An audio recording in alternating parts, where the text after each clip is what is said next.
At the beginning of 1942, the illusion of a swift victory had completely collapsed. What had seemed like a triumphant advance in the summer of 1941 had turned into an exhausting struggle by winter, a struggle for which the German army was unprepared, both morally and materially.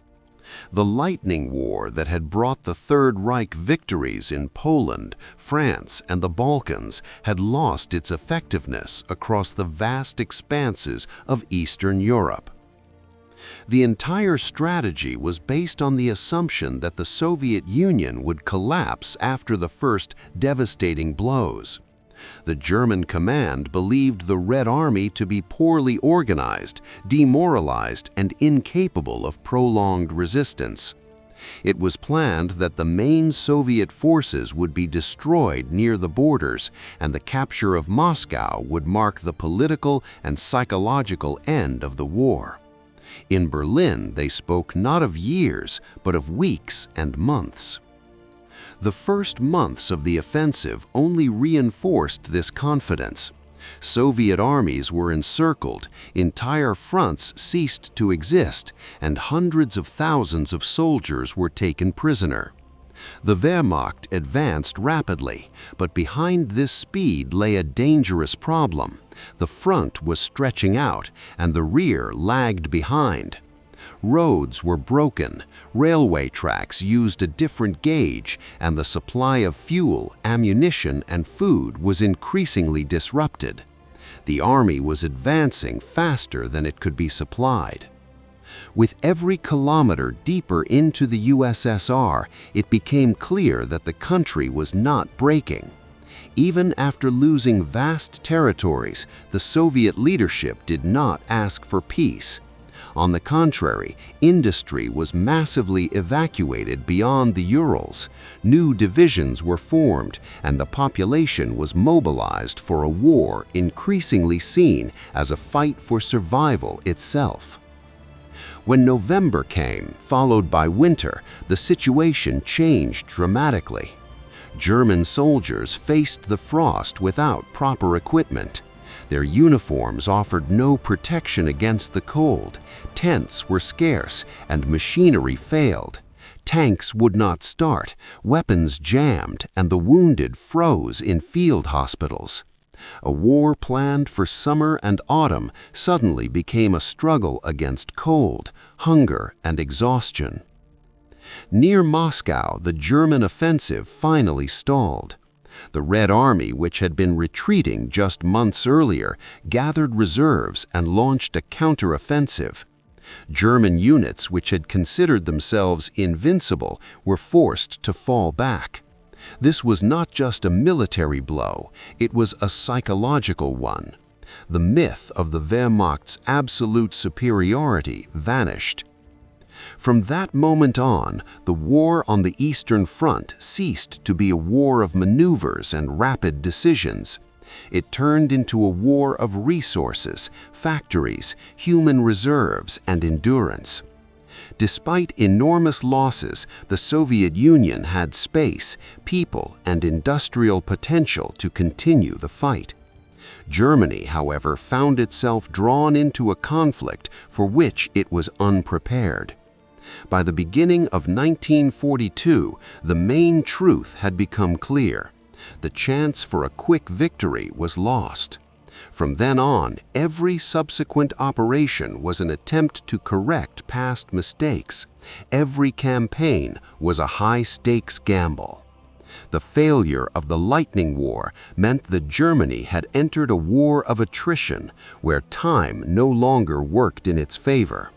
From this point on, Germany's defeat was no longer a question of if. In 1942, the German leadership attempted to regain the initiative. After the failure of the rapid war in the north and near Moscow, Hitler was convinced that a decisive blow was still possible, but not where it had been expected before. Now, the main focus of the war was shifting south. According to him, it was there that the chance to change the course of the campaign lay. The southern part of the Soviet Union had what Germany needed most: resources. The oil of the Caucasus, the industrial centers of Ukraine, the brain and coal of the Donbass.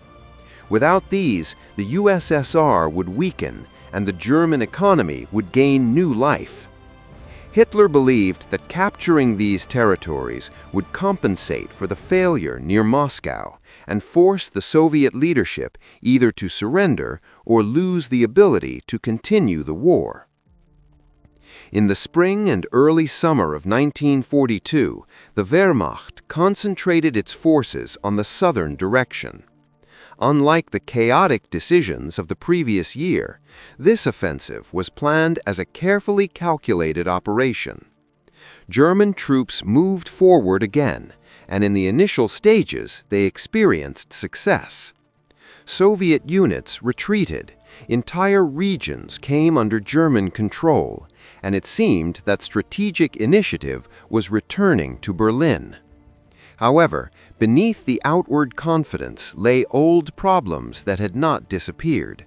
The front was once again stretching rapidly, and supplies lagged behind. The troops advanced further and further into the southern steppes, where there were no fortified roads or reliable infrastructure.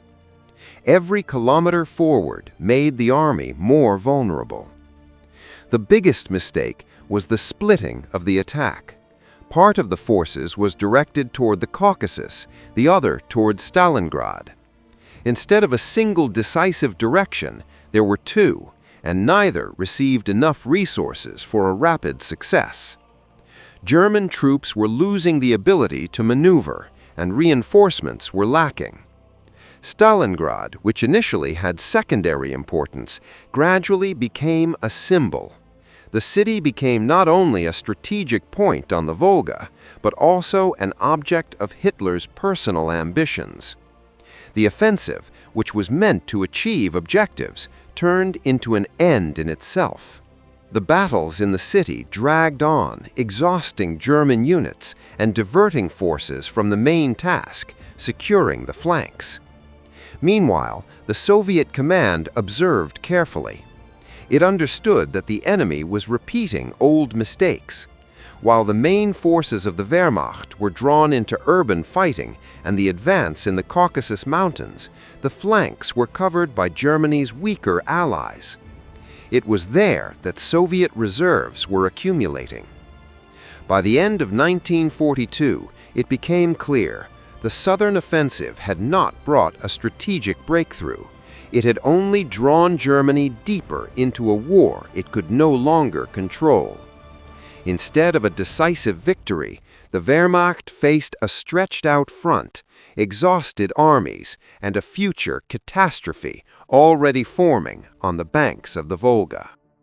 In 1942, the war on the Eastern Front entered a critical phase when the illusion of a quick victory completely collapsed.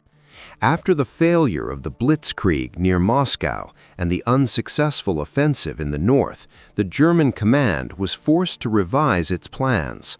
The strategists of the Third Reich decided that the decisive blow of the war needed to be shifted to the southern direction. Here lay key resources, the oil fields of the Caucasus, the industrial centers of the Donbass, railway arteries, and the fertile black soils of Ukraine. Controlling these territories promised not only strategic advantage, but also economic support for further operations. Preparations began for a massive southern offensive, codenamed Fall Blau. The German command aimed to combine a rapid tank advance with coordinated infantry and artillery operations. The plan called for the simultaneous capture of key cities and transport hubs to secure control over railways, rivers, and supply routes. Special attention was given to Stalingrad, located on the Volga River, which became a critical junction for resource transport. Controlling the city meant not only tactical advantage, but also a moral blow to the Soviet side. German forces concentrated enormous strength: SS and Wehrmacht tank divisions, motorized infantry, artillery, heavy howitzers, and aviation. Supply lines were organized to provide a continuous flow of ammunition and fuel to the frontline units, but problems in logistics emerged early in the campaign. Vast distances, poor infrastructure, and stretched supply lines posed serious difficulties, especially in the summer heat and over turbulent rivers. The Soviet command, realizing the strategic importance of the South, began to prepare massive defenses. Deep defensive lines were established, reserves were deployed, bridges fortified, and anti-tank and artillery positions constructed. Special attention was given to mobilizing the local population to build trenches and fortifications and evacuate strategic enterprises. The USSR also actively prepared counterattacks, forming specialized tank and mechanized groups to strike the enemy's flanks. On the southern front, exhausting battles began, differing from previous rapid German advances. Vast territories, uneven terrain, broken roads, and forests created additional obstacles. At the same time, the morale of Soviet troops, support from the local population, and knowledge of the terrain began to produce tangible results. The Germans, who previously relied on rapid breakthroughs, were now forced to conduct slow, grueling offensives, often suffering significant losses in personnel and equipment. This period became a turning point in the war in the East. For the first time, it became clear that the German blitzkrieg strategy across vast territories would not succeed. Exhausting battles in the South, logistical problems, active Soviet defenses, and moral resistance forced the Third Reich command to adjust its plans. Control over resources, cities, and transportation routes became a key factor determining the course of the campaign.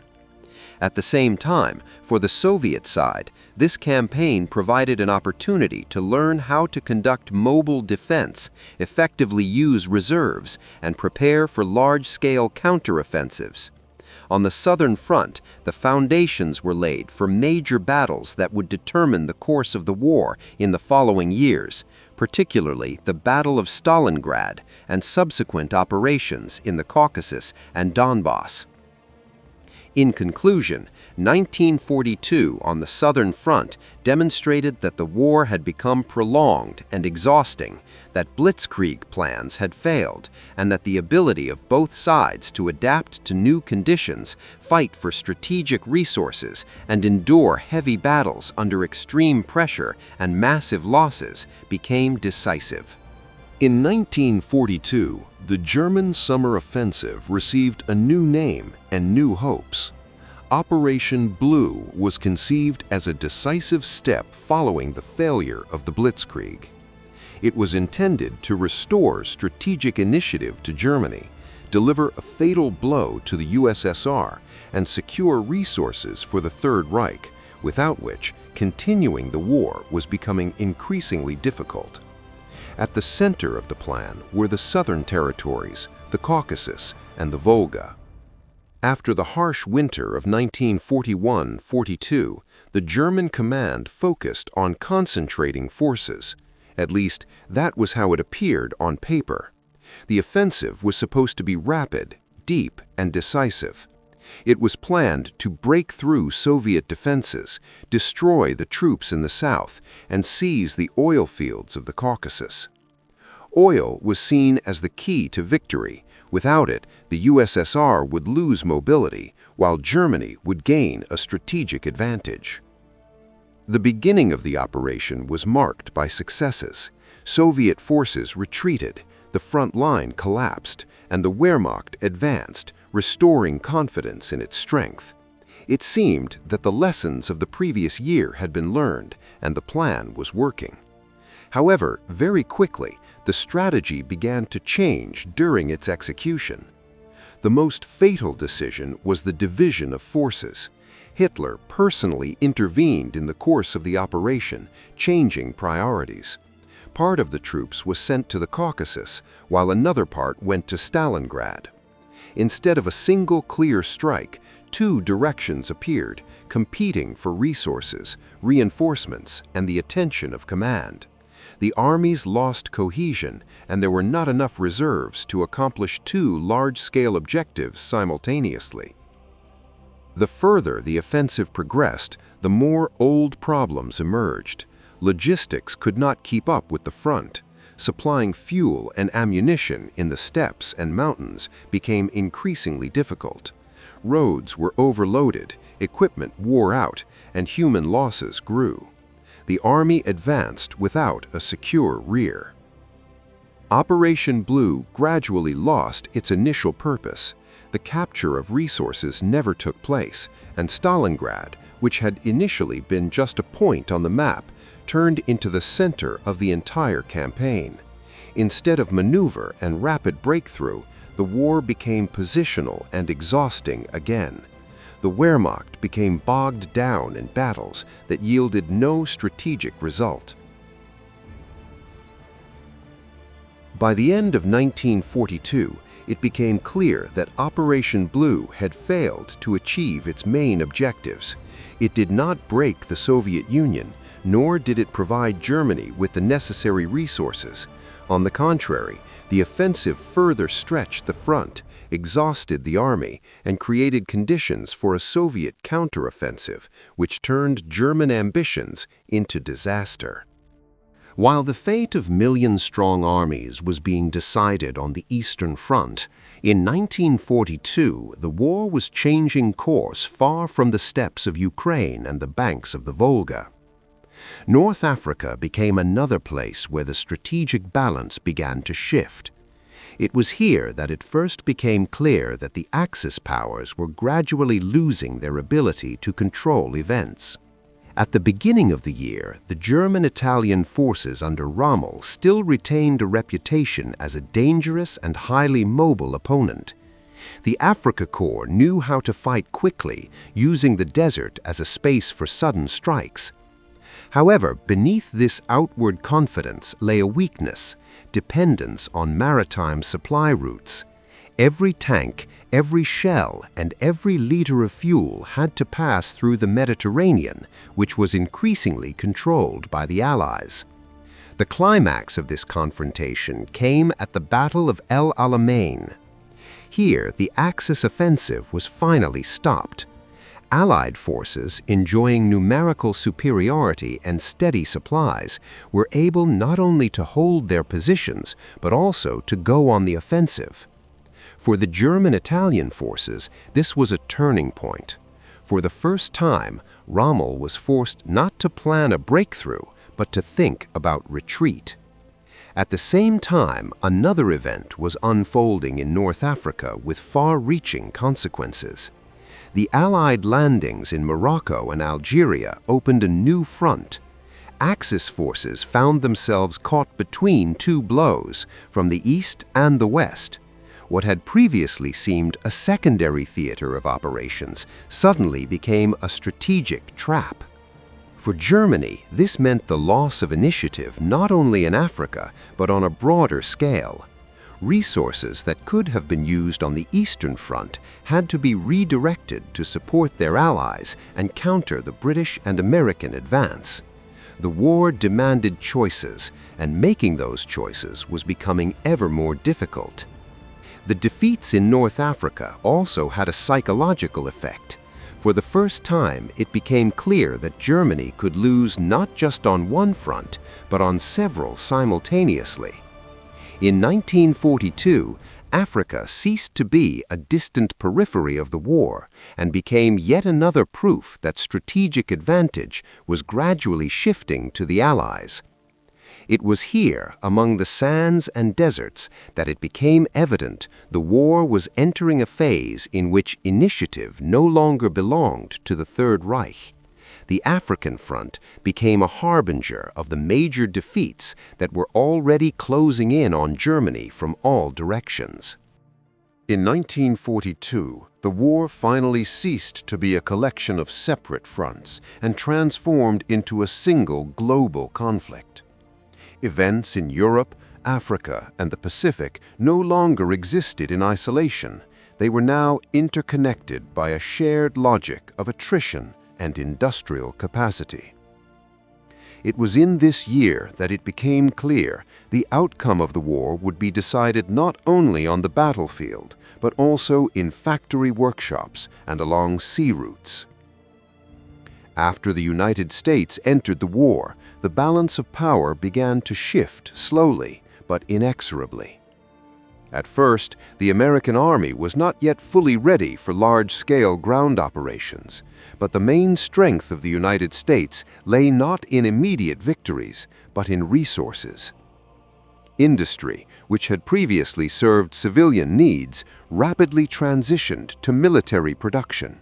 Factories began producing tanks, aircraft, ships, and ammunition on a scale that Germany and Japan could not match. In 1942, this did not yet look like an instant turning point. On the Axis fronts, fierce resistance continued, and in some areas they even advanced. Yet the strategic picture was already changing. The Allies gained the ability to fight longer, replenish losses, and open new directions of attack. The war was becoming multi-dimensional. Now every Axis defeat on one front was felt on another. Particular importance lay in the sea. Control of the oceans was gradually passing to the Allies, allowing for continuous transfer of troops and equipment. Germany, on the other hand, increasingly felt the strain of resource shortages. Submarine warfare no longer had the desired effect, and Allied air raids on industrial centers began to undermine the Reich's economy. Meanwhile, the Soviet Union received aid that, while not solving everything on its own, alleviated the most urgent problems. Equipment, food, fuel, all of this allowed the Red Army to restore combat readiness more quickly. The war was becoming systemic, with each ally strengthening the other. In 1942, Germany still possessed a vast army and combat experience, but now it was fighting against a world with greater resources and time on its side. From that point on, each year, each month of prolonged war worked against the Axis. It became clear the global nature of the conflict meant that Germany's defeat was not a question of a single battle, but the inevitable result of attrition. By the end of 1942, the war had reached a threshold beyond which there was no return to the old balance of power. The events that had unfolded over the year gradually formed a single picture, and that picture was grim for Germany. It was during this period that it became clear what lay ahead was not another operation, but a profound strategic rupture. The Soviet command made use of the time afforded by the battles of attrition. While the Wehrmacht was tied down in Stalingrad and the south, new armies were being formed behind the front lines, reserves were accumulating, and equipment was being restored. The war was no longer a chaotic reaction to enemy blows. It was becoming planned and systematic. Every step was prepared with the lessons of previous defeats in mind. The counteroffensive that began in the fall was not an improvisation. The strike was directed at the most vulnerable points, the flanks defended by the weaker forces of Germany's allies. This choice was no accident. The Soviet command no longer sought to defeat the enemy with frontal attacks. Instead, it aimed to deprive him of maneuverability and force him to lose control of the situation.